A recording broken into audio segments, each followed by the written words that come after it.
बिस्मिल्लाहिर्रहमानिर्रहीम, अस्सलाम वालेकुम। आप देख रहे हैं विलेज लाइफ जी के। मैं खैरियत से हूँ और उम्मीद करती हूँ जी अल्लाह ताला के फजलो करम से आप भी बिल्कुल खैरियत से होंगे।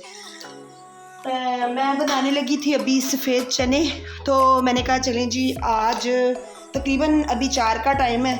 आज ना सुबह से वीडियो स्टार्ट नहीं की है मैंने, बस सारा दिन ना टाइम का ही अंदाज़ा नहीं होता कि टाइम जल्दी जल्दी गुजर जाता है। अभी भी कुछ लोग कहते हैं कि दिन बहुत लंबे हैं, टाइम नहीं गुजरता, और पता नहीं क्यों जी मेरा तो इतने लंबे दिन के बावजूद भी काम ख़त्म ही नहीं होता, फिर भी कोई ना कोई काम रह ही जाता है। खैर, अब मैंने रख दिए हैं ऊपर सफ़ेद चने बॉयल होने के लिए। अब मैंने कुकर को बंद कर दिया है और तकरीबन 15 मिनट के बाद ना अब मैं इसको खोल लूँगी, क्योंकि मैंने ना रात के चने भिगो के रखे हुए हैं, तो जाहिर है अब ज़्यादा टाइम नहीं लगेगा। रहने के ना बहुत सारे फ़ायदे भी हैं। ये गांव में ना एक आदमी है, रेडी लगाता है फालसे की, और तकरीबन दूसरे तीसरे दिन बाद ना उससे मैं किलो फालसा ले लेती होती हूँ। और आप देखें कि पहले वो फालसा तोड़ते हैं, उसके बाद वो मंडी लेके जाते हैं, मंडी से फिर दुकानदार ख़रीदते हैं, दुकानदारों से फिर हम लोग लेके आते हैं। उतने में बेचारा फालसा आधा तो मुरझा ही जाता है गर्मी से। और यहाँ देखें जी कितना फ़ायदा है गांव में कि उन्होंने अभी बाग से तोड़ा है, तोड़ के तो वो मेरा शॉपर बना के ना ले आया कि बाजी आप ना ले लें, क्योंकि हम तकरीबन 2 या 3 दिन बाद ना 1 किलो ले लेते होते हैं। और यहाँ पे ना यकीन करें गर्मियों में भी मुझे भिंडी की इतनी मौज है ना कि जब भी मैं भिंडी बनाऊँ ना तो बहुत अच्छी और ताज़ा भिंडी मैं बनाती हूँ, क्योंकि यहाँ लोग क्या करते हैं कि घरों में ना सब्ज़ी ले आते हैं ताज़ी, कद्दू, भिंडी, गोभी, फिर वो यहीं पे सेल कर देते हैं, मंडी में नहीं देते। तो गांव में रहने के बहुत सारे फ़ायदे भी हैं, ताज़े फल, सब्ज़ियाँ और ये चीज़ें अच्छी मिल जाती हैं। और इस बार इंशाल्लाह मेरा प्लान है कि जो इस तरह का कच्चा फालसा है ना, जिसका अचार बनता है, स्पेशली मैंने ना इस बार इंशाल्लाह अचार ज़रूर बनाना है फालसे का। मुझे बहुत शौक़ है कि फालसे का ना अचार बनाऊँ, और वो बड़ा मज़ेदार खट्टा लगता है। पहले मैंने अपनी अम्मी से अचार बनाना सीखा था और मेरी अम्मी उसमें ना सफ़ेद चने डालती थी, और इस बार इंशाल्लाह मेरा प्लान है कि कच्चे फालसे का अचार बनाऊँ। और अब मैंने ना बोला है कि मुझे स्पेशल अचार वाला फालसा ला के, तो इंशाल्लाह 1-2 दिन में ना मैं वो भी बनाऊँगी, फिर आपको वो भी दिखाऊँगी। कुकर मैंने लगा दिया, और अब मुझे याद आया अभी मैंने ना आलू डालने थे अंदर, क्योंकि मैंने दिल कर रहा था आलू चने खाने का। तो अब मैं इसको ना खोलने लगी हूँ। अब इसको खोल के ना तो इसके अंदर मैं डाल लेती हूँ आलू। अब मैंने ना आलू इसके अंदर डाल दिए, और एकदम जब मैंने प्रेशर कुकर को खोलने लगी थी ना तो वो चूल्हा भी गर्म था और कुकर भी, और मेरे हाथ पे ना थोड़ा वो लग गया, इसलिए मैंने आई करके जल्दी से पहले कैमरा बंद किया है। बहुत दिन हो गए हैं कि मैंने ना अपने हाथों और पैरों की ना बिल्कुल भी केयर नहीं की है, और ये काम कर कर के ना यकीन करें कि मेरे हाथ नहीं, मेरे पाँव इतने ज़्यादा गंदे हो गए हैं कि बिल्कुल काले स्याह हुए पड़े हैं। अब मैंने एक केटल पानी की ना गर्म कर ली है, एक गर्म केटल डाल दी है और एक नॉर्मल पानी वो डाला है। तो मैंने उतना पानी ले लिया है जिसमें ना पाँव डिप हो जाए, और उसमें 1 चम्मच मैंने डाल दिया है मीठा सोडा, और तकरीबन आधा कप मैंने डाला है सफ़ेद सिरका, थोड़ा सा मैंने डाल दिया है शैम्पू, और साथ में थोड़ा सा मैंने नमक डाल दिया है, क्योंकि नमक से ना जो स्वेलिंग वगैरह होती है ना पाँव की, वो बिल्कुल उतर जाती। इतने काले पाँव थे कि बिल्कुल ऊपर ना ऐसे लग रहा था कि वो निशान बन गए थे। अब मैंने ना ब्रश लेके आगे नेल्स को भी लगा के साफ़ किया है, और पाँव की ना जो एड़ियाँ हैं उनको झामे के साथ खूब रगड़ के मैल मट्टी उतारी है कि कम से कम ना हफ़्ते में 1 दफ़ा इस तरह ज़रूर कर लेना चाहिए। और मुझे तकरीबन 2 से 3 माह हो गए हैं, बिल्कुल भी केयर नहीं मैंने की है। अब पाँव साफ़ करके ना नेल्स को मैंने अच्छे तरीके से साफ़ किया है, अंदर जो मट्टी वगैरह और मैल जमी हुई थी ना उसको मैंने निकाल दिया है, और नेल मैंने सारे काट दिए हैं। मेरे नेल ना थोड़े लंबे हो गए थे पाँव के, वो मैंने सारे नेल काट दिए। अब मैंने ना ले लिया है चावलों का आटा और 1 लीमू ले लिया। अब उसको ना ये मैं अब आपको हाथों पे करके दिखा रही हूँ, इसी तरह सेम मैंने पाँव पे भी किया है कि चावलों के आटे को ना लीमू के ऊपर लगा लगा के ना सारा अच्छे तरीके से ना 10-12 मिनट तक ना मसाज किया, और वो इतना अच्छा रिज़ल्ट आता है इसका, ऐसे निखर जाते हैं कि जिस तरह मतलब कोई फेशियल वगैरह किया हो ना, इतने साफ़ हो जाते हैं। उसके बाद मतलब मुझे लगा कि नहीं, अब इनको ब्लीच करने की ज़रूरत है, फिर मैंने इनको खूब अच्छे तरीके से ब्लीच कर लिया। ये देखें जी, चने अब हमारे हो गए हैं बॉयल, और अब मैंने कहा इसमें से निकाल लेती हूँ मैं आलूओं को। आज मेरी ना बेटी की थोड़ी सी तबीयत नहीं ठीक, तो दोपहर में ना मैंने बनाई थी खिचड़ी। तो मैं जब पता नहीं क्या बात है, जब भी खिचड़ी बनाओ ना तो नॉर्मल हालात में अगर कहें ना कि आज खिचड़ी पका लें तो सारे कहते हैं लो जी हम बीमार हैं, बीमारों वाला खाना खाएं। और जब खिचड़ी पक जाए ना फिर सब कहते हैं थोड़ी जी मैनू भी दे दी, मैनू भी थोड़ी जी दे दे। मैंने कहा कि अगर सब तंदुरुस्त हो तो पका लो, तो सारे कहते हैं मैनू बीमार बन जाते हैं कि मैनू भी थोड़ी जी दे दो, मैनू भी थोड़ी जी दे दो।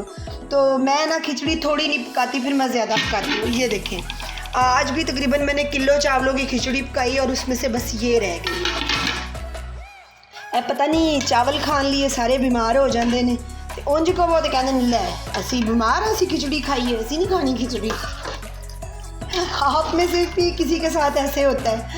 लें जी, अब मैं आलूओं को छील लेती हूँ और फिर बनाती हूँ अपने मज़ेदार से आलू चने। अभी मैंने बनाया है जी कहवा, पुदीना, छोटी इलायची और सौंफ डाल के।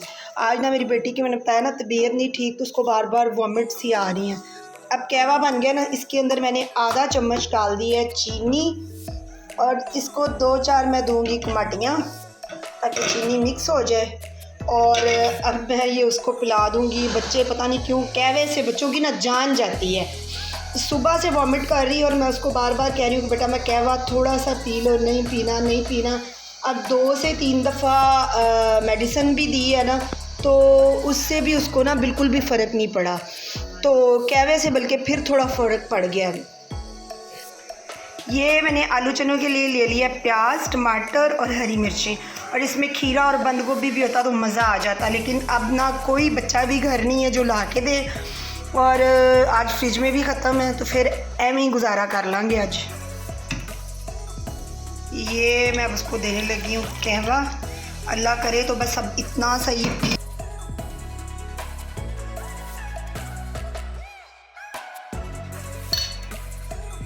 लें जी, फाइनली मेरी चना चाट हो गई है तैयार।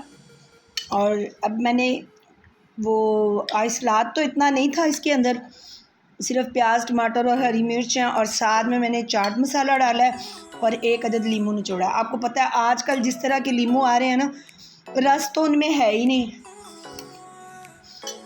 एक लीमू से ना तकरीबन 8 या 10 कतरे वो मुश्किल निकलते हैं। बहुत ही मज़े की बनी है। कभी इसके ऊपर इमली की चटनी होती ना, बहुत मज़ा आ जाएगा। इमली की चटनी भी ख़त्म हुई हुई है, बहुत सारी चीज़ें बनाने वाली हैं। बस अब मैं इंशाल्लाह 2-4 दिनों में ना चने वगैरह बॉयल करके फ्रीज़र में सब्ज़ियां वगैरह सारा कुछ ना इंशाल्लाह मैं 2-3 दिन के अंदर अंदर ना सब कुछ रखती हूँ। एक तो ना अचानक से कोई मेहमान भी आ जाए तो फिर भी टेंशन नहीं होती, अपना दिल करे तो निकालो और खाओ। अभी मैं खा लूँ फिर आपसे बात करती हूँ। मैं पकाने लगी हूँ चने, और जब आपका खाना पकाने का ना बिल्कुल मूड ना हो तो फिर मेरी तरह काम करें कि एलो जी मोटे मोटे कटो प्याज, टमाटर, विचे साबुत सुटो सब्ज़ मिर्चां, नमक मिर्च ते हल्दी पाओ, ते 2-4 वारी दिओ कमाटियाँ ते विच पाओ चने, ते प्रेशर कुकर ला दो, तो सालन हो गया तैयार।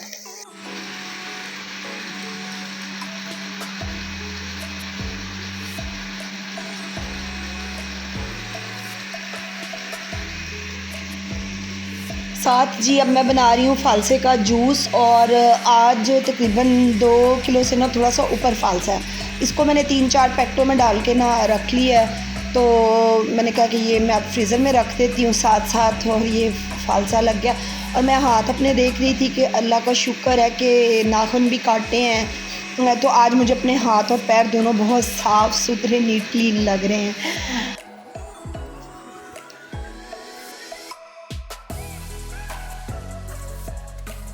अब मैंने सफ़ेद चने पका के रख लिए हैं। अब ये रात की रोटियां हैं जी, नाश्ता नहीं है।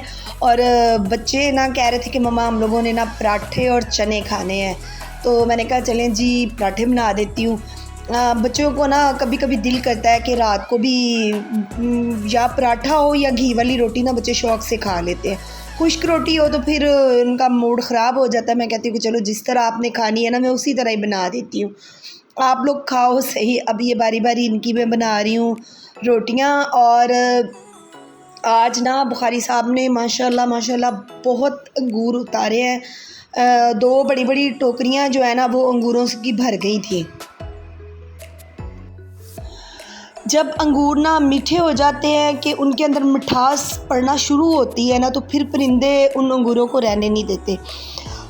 जब मेरे पिछले सेन में अंगूर की बेल लगी हुई थी ना, तो तब हम लोगों ने कपड़े की वो गुथलियाँ सी बना के ना 25-30 मैंने बनाई थी, और वो सारे गुच्छों के ना ऊपर हमने चढ़ा दिए थे, तो वो बच गए थे।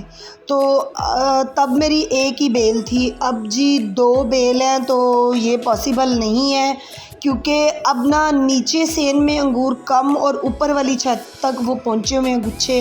तो अब ना बुखारी साहब ने कहा है कि इनको ना उतार लेते हैं, और उतार के ना वो क्या इनकी पैल डाल लेते हैं। लेकिन वो इन्होंने पता नहीं किसी से पता करवाया, तो उन्होंने कहा अंगूर की पैल नहीं होती है, पैल होती है, या पता नहीं क्या कुछ इसी तरह का लफ्ज़ होता है। तो खैर अब उन्होंने ना एक देसी जुगाड़ लगा के उसको रखा है, और कह रहे हैं कि 2 दिन में ना ये ठीक हो जाएंगे। लेकिन ये अंगूर ना बहुत मज़े के लग रहे थे, खट्टे मीठे। अब मेरा दिल कर रहा था मैं चटनी बनाऊं। ये एक अंगूर की बेल से ना इन्होंने ये सारे तोड़े हैं। जब दूसरे वाली बेल के हो जाएंगे ना, उसकी फिर मैं अंगूरों की ना चटनी बनाऊंगी। देखें जी माशाल्लाह माशाल्लाह बहुत अच्छे उतरे हैं। अभी इतने इससे भी बल्कि ज़्यादा लगे हुए हैं। उम्मीद करती हूँ जी मेरी आज की वीडियो आपको पसंद आई होगी, और अगर पसंद आई हो तो फिर आपने लाइक करना है, और मेरे चैनल को सबसे पहले सब्सक्राइब करना है, और वीडियो को ज़्यादा से ज़्यादा शेयर करना है। दुआओं में याद रखिएगा। ओके जी, अल्लाह हाफिज़।